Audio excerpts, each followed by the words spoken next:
On dit que certaines unions ne naissent pas de l'amour, mais de la peur, de la dette ou d'un secret enterré trop profondément pour rester silencieux. Dans un village oublié par le temps, là où la nuit parle plus fort que les hommes, vivait une jeune fille nommée Amissa. Amissa avait des yeux qui semblaient porter plusieurs vies. Quand elle marchait, le vent ralentissait. Quand elle se taisait, même les anciens baissaient la voix. Elle n'était pas née comme les autres. Le jour de sa naissance, une pluie étrange était tombée. Une pluie chaude, lourde et silencieuse. Une vieille femme avait alors murmuré que cet enfant appartenait d'abord au monde invisible. Mais le temps passa, et comme souvent, les paroles des anciens furent oubliées. À 18 ans, Amissa aimait en secret. Un amour simple, pur, interdit. Elle aimait Komi, un jeune homme sans richesse mais au regard honnête. Il se retrouvait près du vieux baobab, là où les promesses semblent éternelles et où les cœurs parlent sans crainte. Un soir pourtant, son père l'appela. Sa voix tremblait. Il lui annonça que les notables viendraient le lendemain. Amissa comprit avant même qu'il ne parle davantage. Un homme riche avait demandé sa main. Un homme influent, craint, respecté en apparence, mais que les esprits n'aimaient pas. Son nom était Sanbolo, veuf, beaucoup plus âgé, connu pour ses maisons pleines de biens mais vides d'âme. Il avait payé la dot, réglé des dettes anciennes et offert une sécurité que la famille n'avait jamais connue. Amissa sentit quelque chose se briser en elle. Elle tenta de parler, de refuser, d'expliquer que son cœur n'était pas libre. Mais dans ce village, le cœur d'une fille n'était jamais consulté. La nuit précédant le mariage, Amissa rêva. Elle marchait pieds nus sur une terre noire.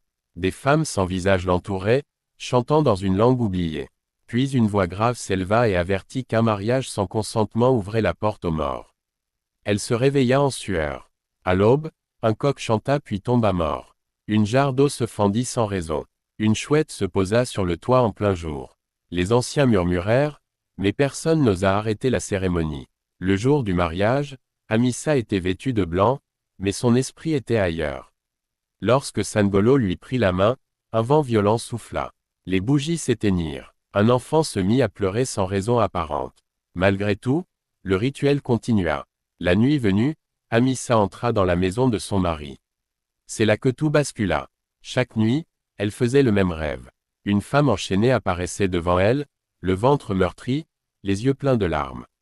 Cette femme lui murmurait de fuir avant qu'il ne soit trop tard.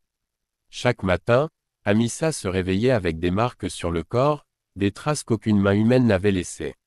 Sanbolo, lui, devenait de plus en plus instable. Il parlait seul, criait des noms inconnus, se réveillait en hurlant. Un soir, Amissa s'évanouit. On la confia à Mayele, la prêtresse que même les rois craignaient. Après de longues incantations, Mayele déclara que ce mariage était scellé par une dette de sang. Sanbolo avait autrefois forcé une femme. Elle était morte en couche. Son esprit n'avait jamais quitté la maison. En épousant Amissa sans son consentement, il avait rouvert une porte ancienne. Les ancêtres refusaient cette union. Une femme n'est pas un objet d'échange. Les esprits exigeaient la vérité, le repentir et la liberté d'Amissa. Sanbolo refusa. Il se moqua des avertissements et défia l'invisible. La même nuit, la maison fut envahie par une chaleur étouffante. Des cris résonnèrent sans que l'on voie de flammes. Au matin, Sanbolo avait disparu sans laisser de traces. Amissa fut retrouvée près du baobab, inconsciente. Lorsqu'elle se réveilla, ses yeux avaient changé. Elle n'était plus la même. Amissa ne se maria plus jamais par contrainte. Elle devint celle qui écoute les silences, celle qui avertit les familles et protège les filles promises sans leur accord. On raconte que jusqu'à aujourd'hui, quand une jeune fille est forcée au mariage, le vent se lève et une voix murmure de se souvenir d'Amissa, car l'amour forcé appelle toujours les ombres. Et si certains mariages échouent, ce n'est pas par hasard, mais parce qu'ils ont été bâtis sur des larmes. Même les ancêtres respectent une loi sacrée. Le cœur ne se force pas.